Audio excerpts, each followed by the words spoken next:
కూటమి ప్రభుత్వానికి చేతనైతే తిరుమల లడ్డూ వివాదంపై విచారణ జరపాలని డిమాండ్ చేశారు వైసీపీ నేత బొత్స సత్యనారాయణ.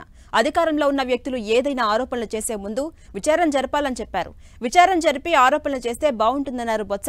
అంతేగాని రాజకీయ లబ్ధి కోసం దేవుడి పేరుతో ఆటలాడటం సమంజసం కాదన్నారు. తిరుమల లడ్డూ వివాదంతో దేశవ్యాప్తంగా ఉన్న హిందువుల మనోభావాలను దెబ్బతిన్నాయని అన్నారు బొత్స సత్యనారాయణ. అధికారంలో ఉన్న వ్యక్తులు ఏదైనా ఆరోపణలు చేసినప్పుడు మీ చేత అధికారం ఉంది, మీరే అధికారంలో ఉన్న నాయకులు, రాష్ట్రంలో మీ కూటమే దేశంలో అధికారంలో ఉంది. ఎంక్వైరీ చేయండి, దాని విచారణ జరపండి. విచారణ జరిపి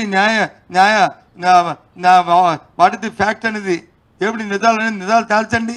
తేల్చిన తర్వాత అది పెట్టి అప్పుడు మీరు మాట్లాడితే దానికి సంబంధించి ఉంటుంది.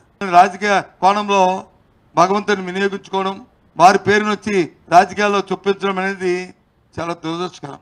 ఎందుకంటే దేవుడితో మనం ఆటలాడుకోవడం మంచి సమంజసం కాదు.